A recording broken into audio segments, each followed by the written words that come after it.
Wow. Just wow. I mean, there was a lot of concern going into this episode of Ms. Marvel, but I have to say, this finale really stuck the landing, at least for me personally, because I love this. Not only did I obviously love it because of, the obvious reasons, the big reveals and post-credit scene and stuff at the end of the episode, but also just the show finale in general, like with these characters and everything this show set up. Like I said, I was really concerned about it with the clandestines and like that whole storyline. And to be fair, there are parts of it that are a bit rushed and that could have been done better, and still some unanswered questions when it comes to the whole clandestine thing. But honestly, at this point, I don't care, because I mean, they pretty much resolved that in episode 5 and kind of just completely move on from the clandestines in this episode and move on to Damage Control being our main villain, which, that's kind of meh as well. Like, Damage Control isn't really a cool villain, but then again, she is a teenage superhero. She just got her powers, so, I'll give her the excuse. It was good enough. It served its purpose in the episode, and I just really, really enjoyed it. So much, in fact, that I actually watched it twice already. Usually I just watch the episode once and then record the video, but I had a little extra time, so I was like, I'm gonna watch it a second time, and it was great. But guys, we are gonna talk about this episode in full depth, so full spoilers, spoiler warning right here. If you haven't seen it yet, go check it out. Ms. Marvel episode 6, the season 1 finale on Disney+. So we open up the episode pretty much following up where we ended last week's episode with Kamala and Bruno now on the run from Damage Control. So it was really cool to see their relationship and kind of dynamics throughout this episode. But then we also have Kamala, meanwhile, actually officially announcing to her family that she is the light girl. And I just love how, like, they're all so proud of her. And, obviously, like, they're worrying about her and everything. But especially, like, with her mother, where you go from the first episode, who was super overprotective and kind of controlling and, like, wouldn't even let her go to AvengerCon. But now she's like, we trust her. You go out there and you save lives and we love you. Like, I just love that. Like, this is such a wholesome family. They're so genuine. I just love, love, love this family. And especially the fact that she's actually the one that made her superhero suit. I mean, that's kind of something you see a lot in superhero shows. At least I remember seeing it in Smallville, of course, where, like, the mom makes the superhero suit. So I did really enjoy that. And, of course, finally getting to see Kamala in her comics-accurate Ms. Marvel suit. It is a little disappointing that the next time we see Kamala, she's going to be wearing a different suit. So that, but it looked great in this episode. And actually, right after she gets the suit, she has to automatically suit up and go into action because she has to go meet up with Kamran and Bruno. So she actually ends up calling the Red Dagger for some help, and we see how that comes into play later. But then the whole squad, they go back to the high school where they formulate their plans. So we got Ms. Marvel, Bruno, Kamran, Nakia, Zoe, and Amir. So they kind of throw out the whole secret identity thing here, which usually I wouldn't be a fan of, but at this point, I mean, everybody on the show knows she's Ms. Marvel. I really don't care. I mean, it works. They're all so proud of her, so I'm fine with it. And seeing all these different characters, especially like Nakia and like Zoe and smaller characters like that we haven't seen in episodes, really come into play with a semi-large role in this episode. And it's really cool, and honestly was a lot of fun how this kind of turns into a little bit of a Home Alone moment where when Damage Control starts going after them, they invade the high school, they've just set a bunch of traps. The whole place is booby-trapped. Like, they got fire extinguishers, elephant toothpaste, Bruno's dancing, softballs. It was great. It was really a lot of fun. And you also have those really nice intimate moments, like the moment where Kamala and Kamran were hiding together. They were both scared. They ended up holding hands, and honestly, just that shot of both of their, like, Jinn light powers powering up on their hand, specifically that hand, and just seeing them holding hands together, you just see the purple and the yellow, or was it like blue, something like that. Just seeing those two colors of that's just a really super romantic, intimate moment that I really, really loved, especially when they're about to kiss until Bruno walks in. And, man, I just feel so bad for Bruno. Like, I love Bruno. And he is just friend-zoned so hard here throughout this whole series. And I mean, like, Kamala has, like, 3 different guys that she has as options in this show. Bruno, Kamran, and Red Dagger.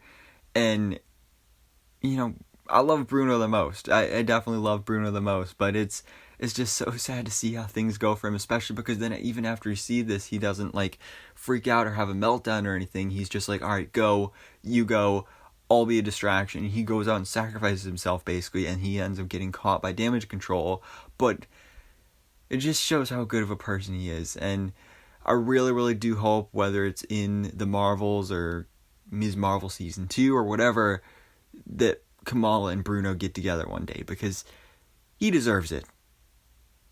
But after that, what was once a nice, tender, intimate moment between Kamran and Kamala now turns into a bit of an intensity, because he starts to suspect that she's not telling him the whole truth about what happened to his mother. So he's like, what happened to her? He kind of figures out that, like, she's dead. So he kind of takes out that anger on damage control. So Kamala has to, like, try and calm him down and try to handle that as well.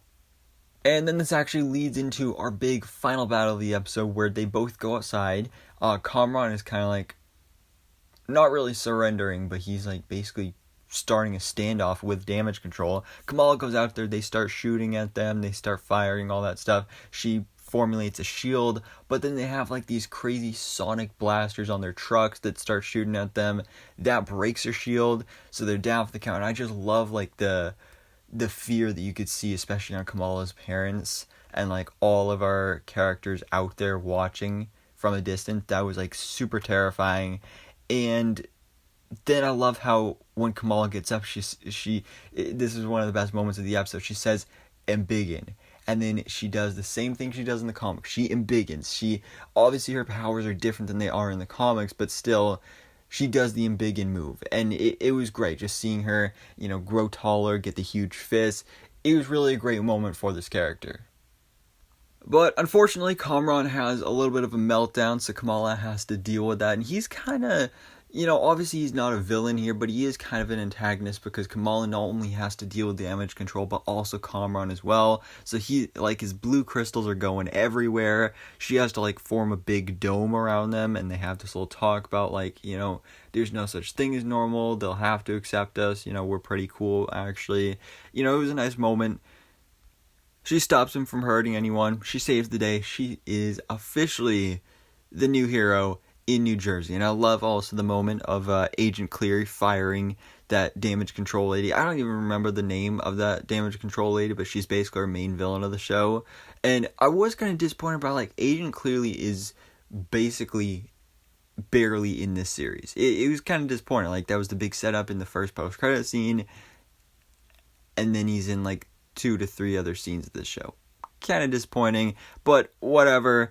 We get this another really nice, intimate, emotional moment at the end of the episode when Kamala is on the roof of her house outside her bedroom, and her father goes out there with her, and we just get this really nice conversation with her, especially the reason I love this is because this whole time it's been the relationship with Kamala and her mother, especially since the beginning, and specifically in these last 2 episodes when we were in Karachi in Pakistan, is that, you know, her father wasn't there. We haven't seen her father in episodes, so to end it off with this really tender moment between Kamala and her father was really, really nice. I really, really loved that, and especially the meaning behind her name of Ms. Marvel, of how he says, like, oh, Kamala means wonder or marvel, and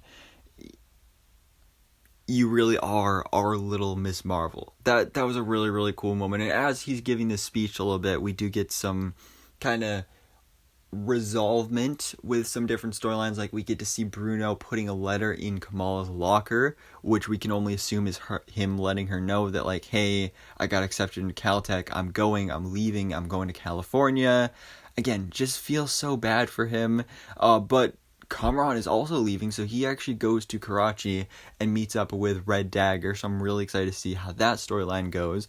And really, all this just gets me really, really excited for Ms. Marvel Season 2, because, I mean, it hasn't been officially confirmed, but I am 99% sure that we're getting a second season, so I'm super excited for that.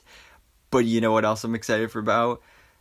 Wow, the big reveals at the end of this. Because after that moment with her father saying our own little Ms. Marvel, we get this great ending moment where they're like up on the street lamp. It's a great ending shot. Honestly, kind of wish that was the end of the show and that this other scene was a post-credit scene and we could have 2 post-credit scenes, but whatever, it still works because then we flash forward to 1 week later. Bruno is indeed going to Caltech. Kamala and Nakia know about that, and he starts talking to her, and he says something about like, I started doing more research into your genetics and where your powers came from and everything, because Amir was asking and wondering if he had powers too, which honestly, valid question.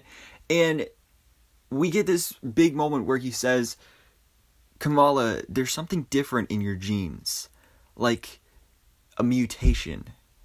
And then the 90s X-Men theme song starts playing. So that is right, ladies and gentlemen, boys and girls. We just got our first official mutant in the MCU with Kamala Khan, aka Ms. Marvel, which of course is a huge departure from the comics where Kamala is an Inhuman. And this whole show we've kind of been wondering, like, are they actually going to do that? Are they going to reveal her as an Inhuman? Is she going to be the first Inhuman in the MCU? And honestly, when this moment first happened, I kind of thought that's what it meant. I was just kind of confused by like, why did he say mutation? It would have been cooler if he just said, it's something like you're Inhuman. And I thought that would have been a cool reveal until I realized after I saw somebody on Twitter saying like, whoa, they just played the X-Men 97 theme song. I went back, watched it, and I was like, oh my god, they just confirmed mutants. And this gets me so insanely hyped because, like I said, she's not at all a mutant or related to the X-Men at all in the comics, but it's not that huge of a change that like gets me upset about it, because as Kamala says after this moment, she acts like it's no big deal, and she literally just says like, it's just gonna be another label. Like, that's pretty much what it is. It's just a label. Like, maybe for all we know in the MCU, Inhumans and X-Men or Inhumans and mutants are pretty much going to be the same thing, just to keep things simple. Kevin Feige likes to keep things simple, so they might just classify it as that. But I think this is really cool because this was the most unexpected moment of the episode, because obviously the post-credit scene was cool, but we all kind of saw that coming. But this, I don't think anyone saw this coming, because I was looking at scoops and stuff the other day about this show, and one of them was mentioning that Inhumans is not set up here. Kamala is not an Inhuman in the MCU, so I was kind of disappointed by that. But then we get a reveal that's even better, and this gets me so insanely hyped for possibly San Diego Comic-Con next weekend, when Kevin Feige may be talking about this. Not only Kamala's future as a mutant, but just the mutants in the MCU overall, and the X-Men hopefully as well. So that was just amazing. I absolutely loved that. But then we do, like I said, have that actual post-credit scene where Kamala, she's in her bedroom. All of a sudden, her bangle starts glowing, or according to closed captions, it starts tingling. And then she, like, it's almost like as if, at first I thought like she was sneezing or something. But she, like, shoots into her closet. And then all of a sudden, not Kamala who gets up out of the closet, it's actually Carol Danvers, Brie Larson, or Captain Marvel. And I was super confused at first. I thought that like maybe they switched places, like Kamala was in Carol's body or something like that. But then I saw something else on Twitter about like, what if they just like switched places? And that makes a lot of sense, but still kind of confusing. But that would be pretty cool, because then like all of a sudden Carol Danvers is now in Kamala's bedroom, and then possibly Kamala is somewhere out there in space, which is going to be absolutely insane for that character. But we do have Captain Marvel here now, of course, setting up for the Marvels. And she does have a new suit. I've got to say I'm not the biggest fan of it. I mean, I like the top of it. I just feel like the bottom is like kind of plain. If she had like some red boots or something like that, I feel like it'd look a little better. But definitely new look for Captain Marvel. Not terrible. I don't hate it. But this is, like I said, setting up for the Marvels, aka Captain Marvel 2, which is coming to theaters next year in July. This is, again, something they'll probably touch on at Comic-Con as well.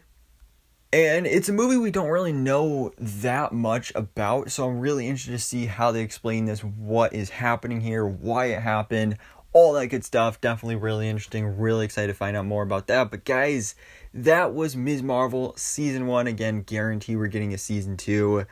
This was amazing. This show was a lot of fun. Again, we had a lot of concerns with this whole 6-episode MCU Disney Plus show thing. Parts were rushed, but I think it really stuck the landing. I really enjoyed this finale, and especially enjoyed that big X-Men mutant reveal, and also this post-credit scene as well. But guys, let me know your thoughts in the comments below. What did you think about Ms. Marvel Episode 6, the Season 1 finale, that mutant reveal, the post-credit scene, and all of that relating to the future of Ms. Marvel and the mutants in the MCU? So guys, we're going to be joining back next month in August for the She-Hulk Disney Plus series. I'm so excited for that show. But for now, guys, that is a wrap on Ms. Marvel Season 1. So again, also stay tuned for Comic-Con. I'll be doing full coverage on that next weekend as well. But for now, guys, thanks so much for watching. Please drop a like if you enjoyed this video and hit the subscribe button so you keep up to date on everything goes on in the Marvel life.